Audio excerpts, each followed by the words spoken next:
The number of chess players that think Bobby Fischer is the greatest of all time are so many I'm afraid they surpass the number of moves ever made in chess history. This is understandable. Fischer was a beast. Not only did he add more chapters to the book of chess, he altered the flow of history with his wizardry to the point that calling him a genius would be a huge understatement. Even with everything Bobby Fischer did to the game, a lot of people still question his GOAT status. The reason they can do this without any repercussion from the gods of chess is just because it is hard to compare players from different eras.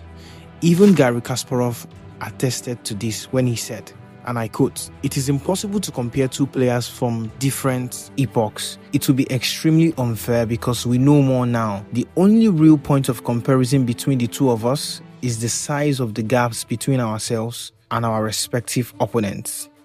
But thankfully, it is now possible, and I'm going to show you in this video. Many studies and experiments have been done to actually compare players of different era. A popular example is Chess.com's Computer Aggregated Precision Score, CAPS. With this system, Chess.com was able to compare top players from different eras.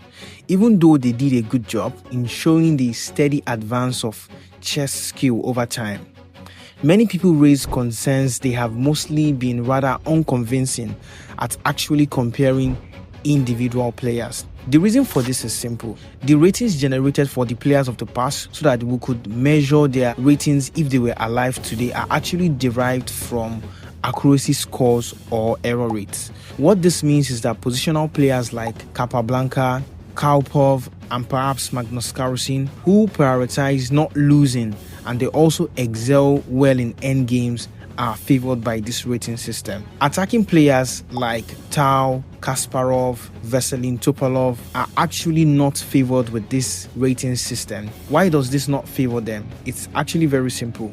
The initial players will most likely draw more games due to their styles, and draws generally show much higher accuracy or lower error rates, rather than decisive games in general, which players like Michael Tao, Kasparov, and other top players who are attacking in nature and their style. In fact, strong players generally show a higher Chess.com accuracy on average for draws rather than they do for wins. To resolve this problem so we can have a much more accurate comparison, Grandmaster Larry Kaufman, an American Open champion in 1966, created another method that would effectively estimate ratings of chess players both past and present. The methodology he used is actually very simple. He simply removed drawn games. Secondly, he limited the number of games for these studies to only World Championship matches or any match that led to the World Championship, no matter what it is scored at any particular era. After all his calculation and estimations were done, this is the ranking of the greatest player of all time as at 2017, crediting all previous players with 2.5 ELO per year from the midpoint of their peak period. The list starts with great players like Vishy Anand with an ELO of 2,796. Not too far from him are players like Veselin Topalov, Boris Spassky, the great Paul Murphy, the former world chess champion turned cheat detective Vladimir Kramnik. We also have Anatoly Karpov, we have Ruben Fine, Vasily Simslov. At the other end of the spectrum are players like Jose Casablanca, Mikhail Tao, Emmanuel Lasker, Garry Kasparov with a rating of 2,871. Then standing all alone, ladies and gentlemen, put your hands together for the cream of the crop, the one and only Bobby Fischer, standing at an ELO of 2,917. You may be wondering, where exactly is Magnus Carlsen on this list? Well, Magnus Carlsen actually stands at the 5th place with an ELO of 2,858. Apart from the above, if you are not satisfied with this rating, Grandmaster Kaufman created another list, reducing the adjustments to just 2 ELO per year, which according to him would make the list a fairly accurate estimate of how players would in fact rate in 2017 if they were born around 1987. On this second list, we first come across players like Paul Murphy, Vishy Anand, Paul Keres, Jose Casablanca, Vladimir Kramnik. For the top 3, we have Magnus at 2,858 ELO, Garry Kasparov at 2,861 ELO, and again, standing alone on top, with an ELO of 2,917 is the one and only Bobby Fischer.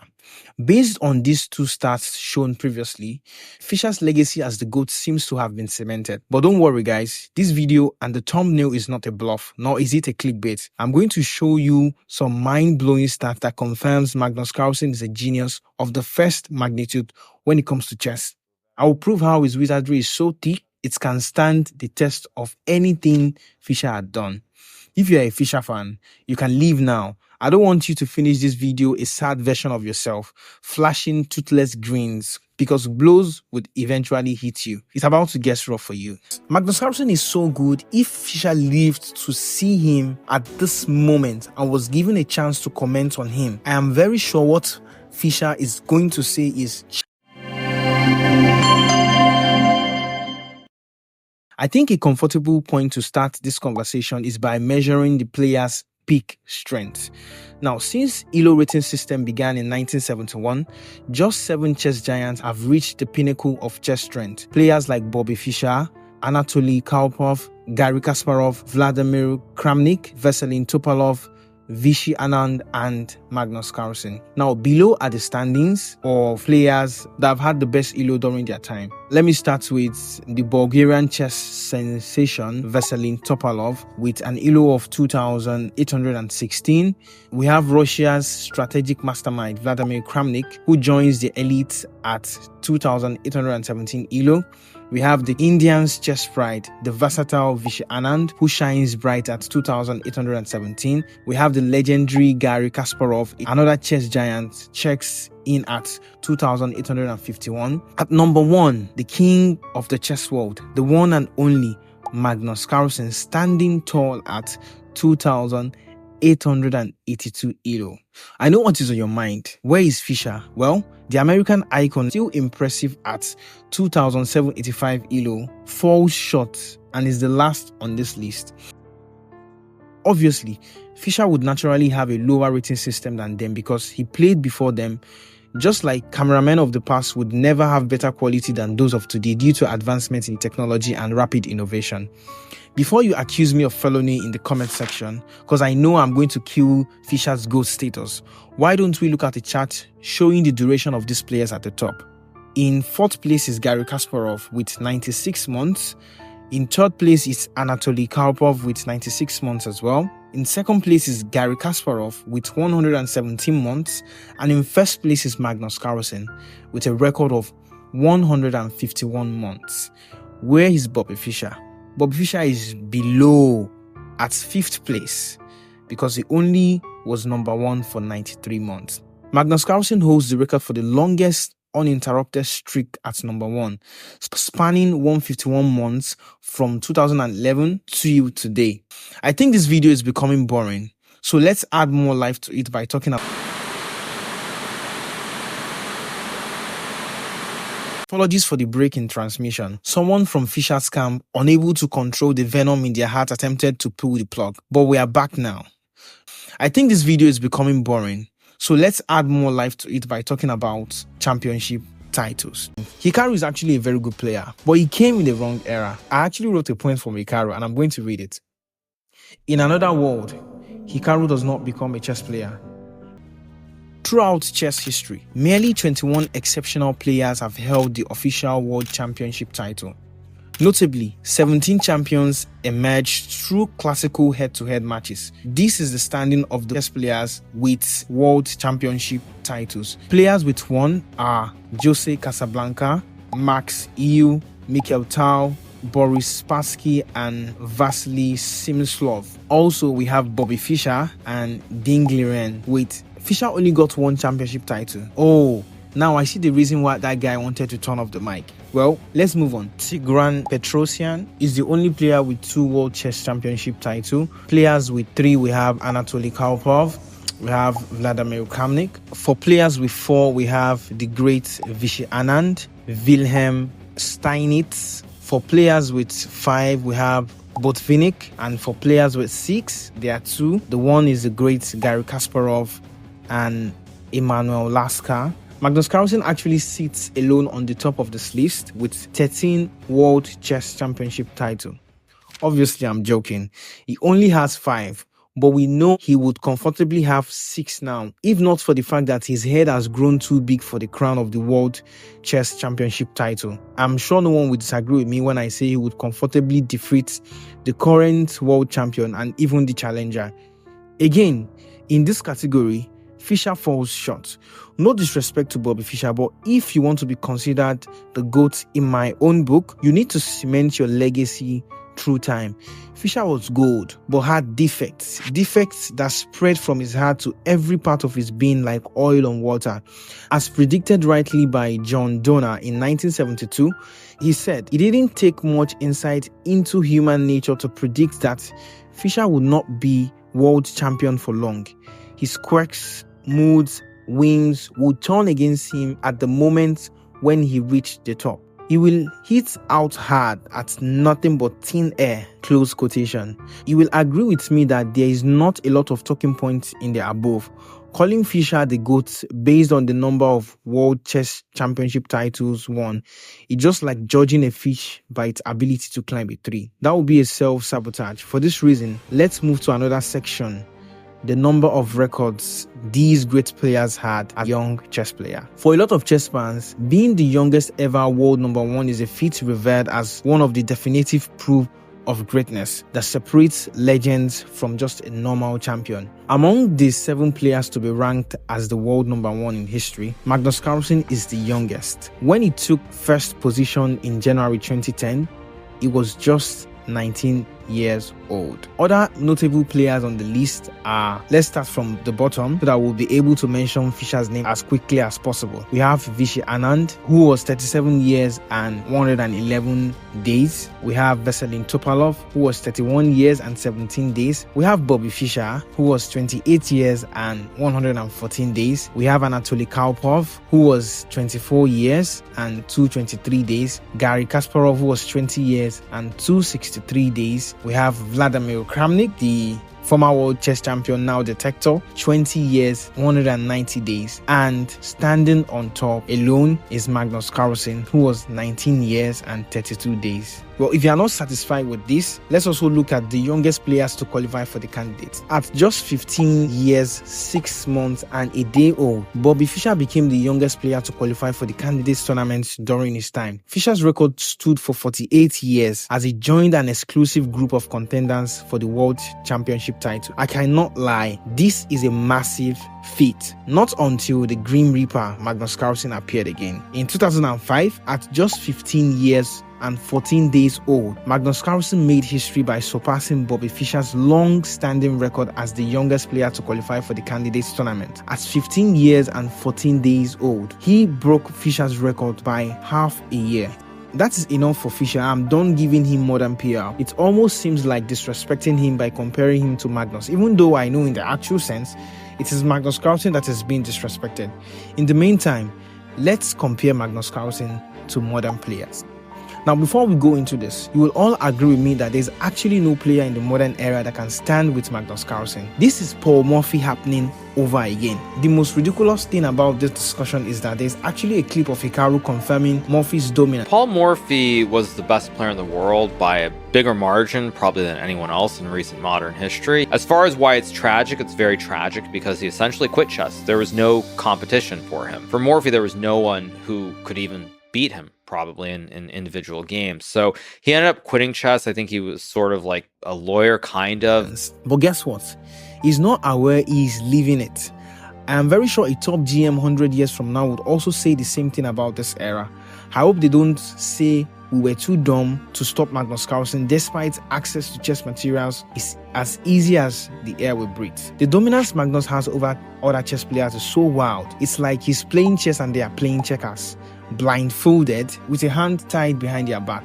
I get annoyed when brands try to pitch him against Hikaru like there's any rivalry within them in the first place. The last time Hikaru had a hold of Magnus was when he defeated him with the black pieces in the Bilbao Masters in 2023. But that would not matter because Magnus was the winner of the tournament. As I speak right now, Magnus starts against Hikaru. Magnus has won 14, lost just once, and they drew 26 times over the board. This is not a rivalry like Messi and Ronaldo or Rafael Nadal and Federer. I still question the reason their game in Norway Chess 2017 was used as a reference in the World Cup picture of Ronaldo and Messi. There is actually no level of equality between Magnus and Hikaru. Magnus has 5 World Championship title, 5 Rapid Chess Championship title, and 7 Blitz Championship. The reason there seems to be a rivalry was because they were both promising young stars when they were coming up. But after that, nothing much happened between them. Magnus just kept beating him and everybody in the chess world. And while Magnus went to become the world chess champion, Hikaru was just by the sideline. Even if we make the comparison a little bit fair by looking at a variation with lower time, which would naturally favor Hikaru because he is often referred to as the speed star in chess. Not a lot of people say this, but I would say that the reason Hikaru has a number of speed chess championship and the reason he is able to build his reputation as the best speed chess player was because for the most part of it, Magnus Carlsen did not participate. It is also important to state that the current speed chess champion is Magnus. Hikaru was not even second. There was even a point Hikaru tweeted, starting to realize that I'm the only person who is going to be able to stop Sauron in the context of chess history. Hikaru, you will not be remembered for that because even after Magnus stopped competing for the world championship title, that one would expect Hikaru to dominate, but he lost. He lost to Ding and he was not even in the finals. Don't get me wrong, Hikaru is actually a very good player, but he came in the wrong era. I actually wrote a point from Hikaru and I'm going to read it. In another world, Hikaru does not become a chess player. He does not encounter a chessboard or at the very least, become a professional chess player. Instead, he goes to college to pursue his dream of becoming a political scientist and actually graduates with straight A's.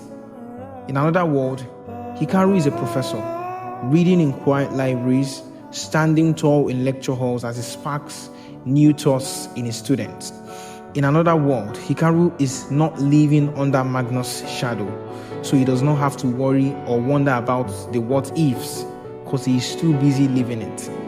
In another world, there will be less chess fans because Hikaru is not streaming, but at least Hikaru gets to live, not just survive within the shadows of Magnus Carlsen.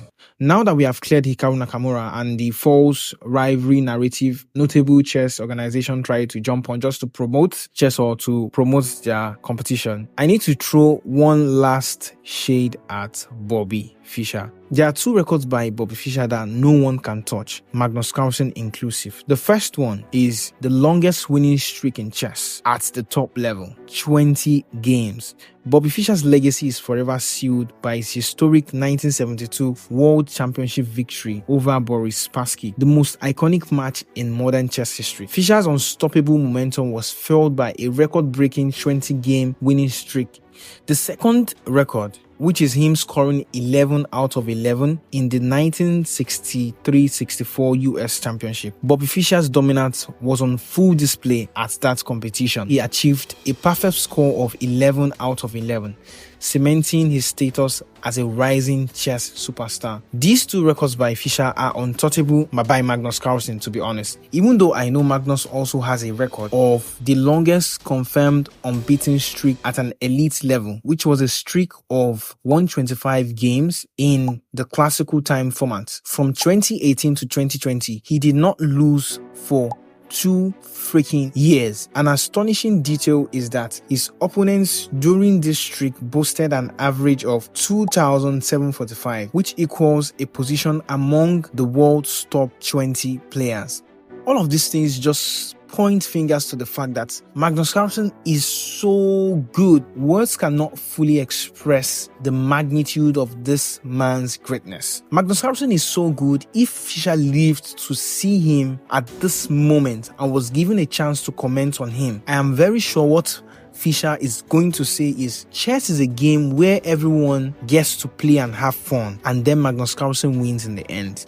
In the realm of chess, Greatness is not solely defined by achievement, but by lasting impact. Magnus Carlsen's remarkable career has elevated the game to unprecedented heights. While other legends like Bobby Fischer, Garry Kasparov, Tao, Kramnik, Topolov, Vichy, Jose Casablanca, and many others from any era you want to pick from. While these legends have actually left indelible marks, Magnus Carlsen's legacy towers above. No player in the past can actually touch his record. I think there's this sense of, I don't know what to call it. We are not truly aware of how great this man is. And I understand, because it is hard to read the label of a bottle when you are inside of it. We need to understand that what Magnus Carlsen is doing is not normal. We are just being nostalgic when we want to praise guys like Garry Kasparov and Bobby Fischer and the likes of them. This man, Magnus Carlsen, is doing things that I'm very sure a century to this time, they would actually look at us thinking, how didn't we idolize this guy? Why do we even still have Fischer on our tongues when we have Magnus Carlsen? Why do top players of this era still say they want to play Bobby Fischer when you have Magnus Carlsen in front of you, whose legacy towers above everything not only Fischer and every other player before him had done? I feel we need to give more credit to Magnus Carlsen, because he has pushed this game to another level. Well, no player in the past, in my opinion, you can disagree, and I hope you'll be civil in the comment section, but for me, no player in the past can touch Magnus Carlsen record. However, we need to look into the future, and for me, one of the young stars I think is capable of chasing down Magnus Carlsen's record is genius from India, Gukesh. And in this video on your screen, I'm going to explore the reason Gukesh is the compelling favorite to becoming the next world chess champion, as I am sure that will be his first step to conquering the elephant in the room, Magnus Carlsen. Thank you very much for watching my content to this point. There is more to come, so guys, please hit the subscribe button, so anytime I drop my new video, you are going to be able to catch it as soon as possible. Thank you very much. Kindly like, share and subscribe, and share to everyone else. Thank you. I can't wait to see your comments, your opinions in the comment section. Thank you very much once again.